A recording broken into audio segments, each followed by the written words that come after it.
ඔන්න ඉතින් ඈත ගමක හඳ පායපු රෑක ගමේ ගෙදරක පුංචි දරුවෙක් ඉපදුනා. ඉතින් මුළු ගම පුරාම කිරි දරුවෙකුගේ හැඬුම් හඬ රැව්පිලි රැව්දුන්නා.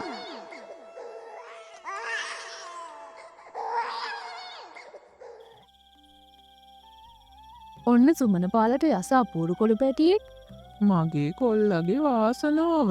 හැබැයි ඇරපුවතක් නෑ, කොල්ලනම් කමල වගේමයි. අනේ ගතිගුණ නම් මගේ කොල්ලගේ වගේ වුණොත් හොඳයි. දැන් ඉතින් ලේලිටෝය තැම්බුම් හොද්දක් අරමේව ටිකක් හදල බොන්න දුන්න නම් හොඳයි. මමත් යන්න ඕන. අපේ සුමන පාලටත් රෑ පැල් රකින්න යන්න උනානේ අද. කොළු පැටිය ඉපදෙන වෙලාවෙ මෙතන හිටියනන් තමයි වටින්නේ. සුමන පාල කෝමත් උදෙරයින් එනවනේ. පැල් රකින්න ගියත් පාන්දරම ඒක එයි.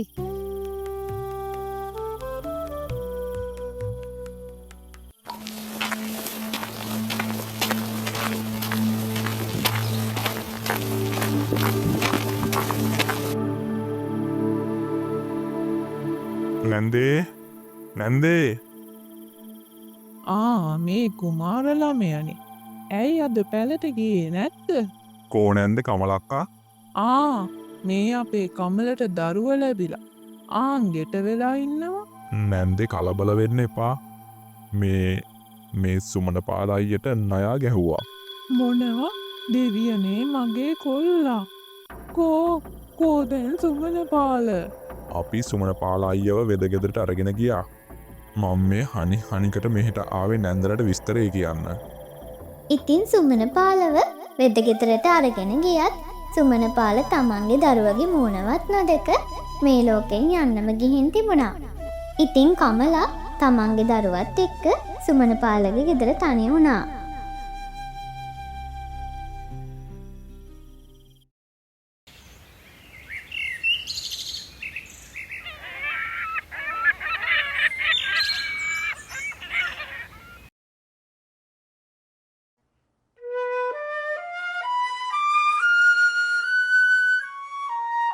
මූසලකම තමයි මගේ අහිංසක කොල්ලත් මරාගත්තා.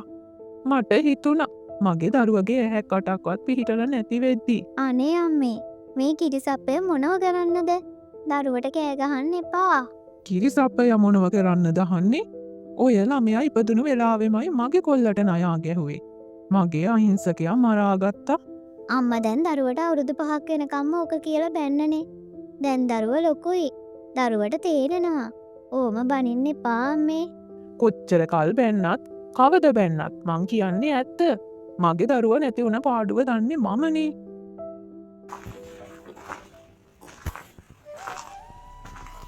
ඇයි අම්මේ අත්තම්මමට හැම වෙලේම බනින්නේ? ඒ අත්තම්මගේ හැටිනේ පුතේ. ඔයා ඕව හිතන්න එපා.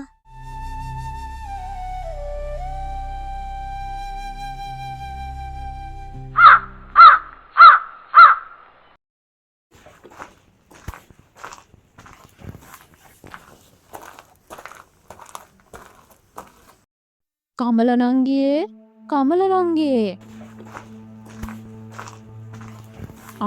මේ විමලනේ. කමල නංගි නැද්ද නැන්දේ? ඕන් ඔහෙ හිටිය. විමලක්කේ එන්නකෝ ගෙට. අනේ ගෙට එන්න ඕන නෑ නංගියේ. මං මේ ආවේ අද මං පාල දරකඩන්න යදි දැක්කේ. නංගිලගේ හේනෙට හරක් ඇවිත් විනාස කරලා දාලා. මොනවා? අනේ ඕ නැන්දේ. කොමඩු ගෙඩි ටික ගන්න දෙයක් නෑ. දෙවියනේ මගේ මහන්සිය. මම නං ඕවා හොම වෙන බව දන්නව විමලෝ. අපා මරාගෙන උපල් ළමෙක් ඉන්නකොටම මේ ගෙදර. ඕම නෙවෙයි, තව දේවල් සිද්ධ වෙයි. මොනවද අම්මේ ඔයා මේ කියන්නේ පොඩි දරුවට? අනේ ඕ නැන්දේ. මේ හරකෙක් හේනක් කෑවට පොඩි දරුව මොනව කරන්නද? අපේ සුමන පාල ඉන්නකං ඔහොම දේවල් වුණාද? එක වගාවක් විනාස වෙලා තියෙනවද? මේ කොල්ලා ඉපදිලා අපේ පවුලටම හෙන ගහල ගියා. මම යනව නැන්දේ. මයි යනව කමල නංගී. මං මේ තක්කහනිය ආවේ පණිවිඩේ කියන්න ඕන හන්දමයි. යමුකෝ අක්කේ. මමත් හේන පැත්තට යන්න ඕන. පුතේ ඔයා ගෙදරට වෙලා පරිස්සමට ඉන්න හොඳද? අම්මා ගිහින් එනකන්. අම්මේ.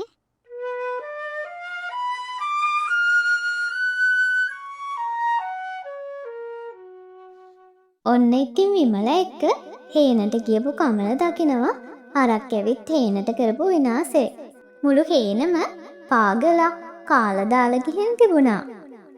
ඉතින් කමලට මතක් වුණා ඉස්සර සුමන පාල එක්ක හේන බලාගත්ත විදිහ, හරි හරියට හේනේ වැඩ කරපු විදිහ. ගෙදර කවුද? ගෙදර කවුද? ලොකු නෝනා, ලොකු නෝනා. කවුද මේ? සාත්තරයක් කාමුද ලොකු නෝනා? විකාර ඕවා.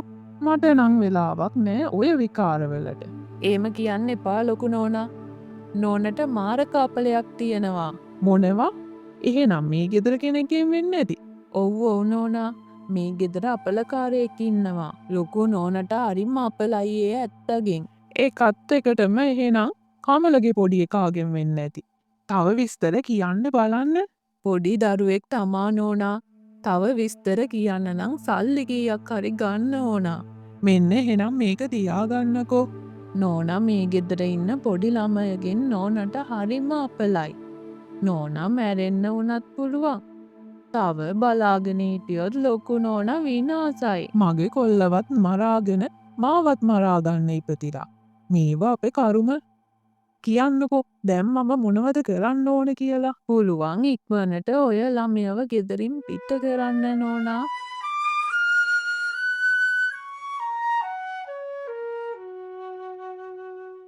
පුතේ ඔයා කෝ? අත්තම්ම මට කතා කරාද? පුතාට පුළුවන්ද මං එක්ක පුංචිලගේ ගෙදර ගිහින් එන්න යන්න? මං එන්නම් අත්තම්මේ. කවද්ද අපි යන්නේ? හෙට අනිද්දම යමුකෝ.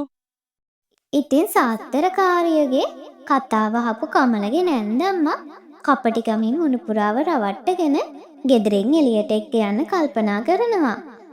කලින් කොච්චර වෙනස්කම් කරත් බැන්නත් නැන්දම්මගේ මේ එකපාරම වුණ වෙනස කමලටත් හිතාගන්න බැරි වෙනවා.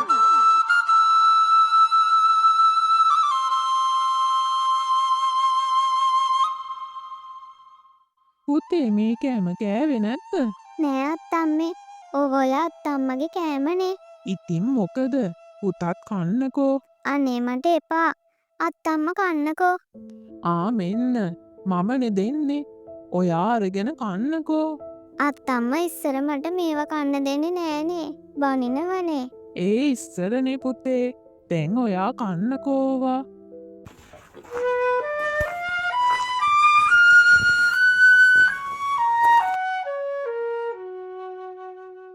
දෙවියනේ පුතේ. ඔය අත්තම්මගේ කෑම එක. අත්තම්ම දැක්කොත් විනාසයි. මං කියලා තියනවා නේද ඔයාට? ඕ අල්ලන්න එපා කියලා. අනේ පුතේ, ඇයි බැනුම් ආන වැඩ කරන්නේ? නෑ අම්මේ, මම මේව ගත්තේ නෑ. අත්තම්මමයි මට මේ ටික දුන්නේ. ඇයි ළමයා බොරු කියන්නේ? මං ඔයාට උගන්වලා තියනවා නේද? බොරු කියන එක හොඳ නෑ කියලා. නෑ ඇත්තමයි අම්මේ. මට අත්තම්ම දුන්නේ. කමලෝ කමලෝ.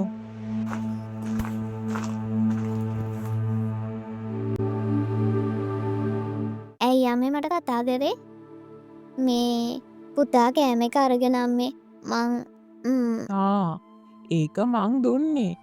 මං මේ කතා කරේ හෙට පාන්දරවත් නංගිලගෙ දිහා යන්න ඕනේ. ඔය මොනවා හරි අඩුම කුඩුම ටිකක් මල්ලකට දාලා හරි ගස්සල දෙන්නකෝ. අම්මේ මං ලේස්ති කරන්න.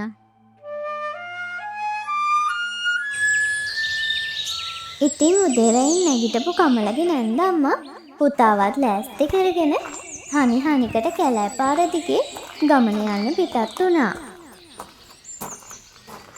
තව දුරයිද අත්තම්මේ පුංචිලගේ ගෙදරට? තව ටික දුරයි. අපි ඔහොම යමුකෝ. මට නම් දැන් ටිකක් මහන්සි වගේ. මහන්සි කියලා බෑ. මේ වතුර එක බොන්නකෝ. තව ටික දුරයි අපි යන්න තියෙන්නේ. අපි ටිකක් මෙතන ඉඳලා යමුකෝ අත්තම්මේ.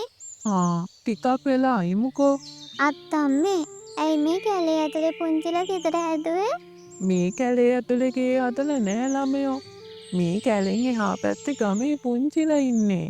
මං නම් කවදාවත් පුංචිලගේ ගෙදර ගිහින් නෑ. බාප්පා නම් අපේ ගෙදර එනවනේ. අපේ තාත්තත් බාප්පා වගේමද අත්තම්මේ? ඔව් ඒ වගේ තමයි.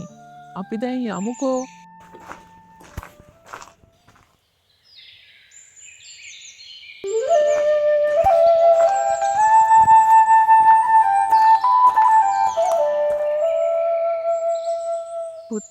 ඔයාට බඩගිනිද? ඔව් අත්තම්මේ. ඔයා එහෙනම් මෙතනට වෙලා ඉන්න. මන්ට අක්ගාලා ගිහින් අර එහා පැත්තේ පළතුරු වගයක් තියෙනවා. කඩාගෙන එන්නම්කෝ. අනේ මට මෙතන ඉන්න බයයිනේ අත්තම්මේ. බය වෙන්න එපා පුතේ. අර පැත්තේ කැලේ සත්තු වෙහි වෙහලා. ඔයාව අරගෙන යන්නත් බෑ. ඉක්මනට මං එන්නම්කෝ. ඉක්මනට එන්න අත්තම්මේ.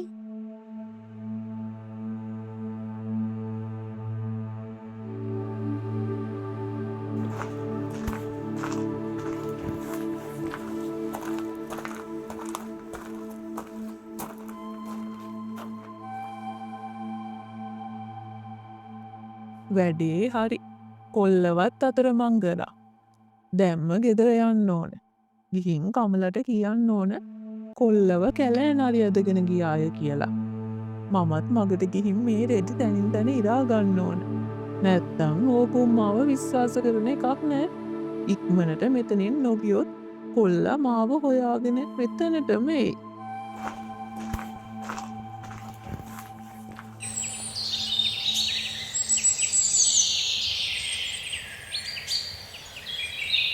අත්තම්මේ අත්තම්මේ අනේ ඔයා කෝ අත්තම්මේ අත්තම්මා කැලෑ සත්තුවත් කෑවද අනේ කතා කරන්නකෝ මට බයයිනේ දැන් ගොඩක් වෙලා ගියානේ අත්තම්මා ආවේ නෑනේ අනේ ඔයා කෝ අත්තම්මේ ඉතින් පුතාව කැලේ අතරමං කරපු නැන්ද අම්මා අනිකට කැලේ මැදින් ආයෙම ගෙදර යන්න පිටත් වුණා.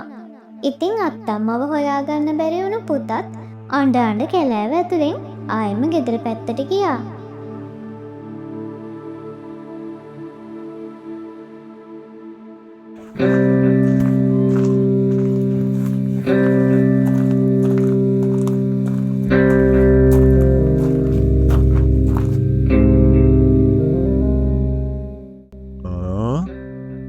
ගෑනු කෙනෙක් යනවා නේද? අනේ මේ කවුද? මම තමයි මේ කැලෑවේ අයිතිකාරයා.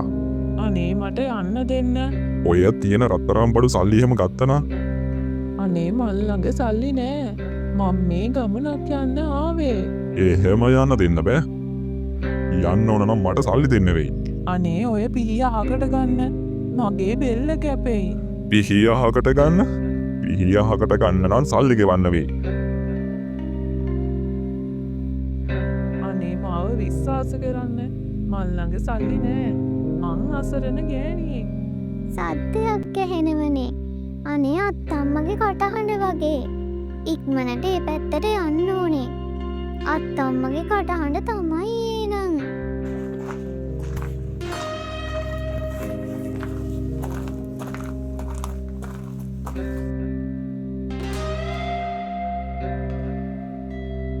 මොනවා? අත්තම්මට කවුද කරදර කරන්නේ? අනේ අපේ අත්තම්ම හොරුන්ට අහු වෙලානේ. දැන් මම මොකද කරන්නේ?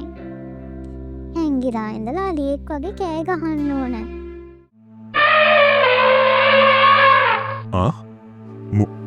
මොනවා අලියෙක් කෑ ගහනව නේද? ඉතු අම්මෝ දුවන්න ඕන. අලියෙක් එනවා. ඉක්මනට දුවන්න ඕන. අත්තම්මේ අත්තම්මේ අත්තම්මේ මේ මම අලියෙක් වගේ කෑ ගැහුවේ මම. අත්තම්ම බය වෙන්න එපා. මං අත්තම්මව බේරගන්න එහෙම කරේ. මොනවා? ඔය ළමයා කොහමද මෙතනට ආවේ? අත්තම්ම මේ හොරුන්ට අහු වුණාද? අත්තම්ම නැති නිසා මං හොයාගෙන ආවා. මං හිතුවේ අත්තම්මව කැලේ සත්තුන්ට අහු වෙලා කියලා. අනේ අත්තම්මට මට කන්න දෙයක් අරගෙන එන්න බැරි වුණේ මේ හොරුන්ට අහු වුණ නිසාද? අනේ ඔව් පුතේ. මං කැලෑව ඇතුලේ ඉඳලා ඔය ළමයට පළතුරු අරගෙන එද්දි මේ හොරු මාව අල්ලගත්තනේ. පුතා ආවේ හොඳ වෙලාවට. පුතා නිසා මගේ ජීවිතේ බේරුණා. මගේ පුතාට පිං. ඉතින් නැන්දම්ම පුතාට කරන්න ගිය පුතේ රහසක් විදියට හිතේ තියාගත්තා. මේ කතාව කාටවත්ම නොකිය පුතා නිසා තමන්ව බේරුණු විදිහ ගැන විතරක් හිතලා පුතාට පින් දීලා පුතා එක්ක ගෙදර යන්න පිටත් වුණා. පොරු අතේ තිබුණු සල්ලි රත්තරන් මලු පොරු දාලා දුවපු නිසා මේ දෙන්න ඒ ටිකත් අරගෙනයි ගෙදර ගියේ.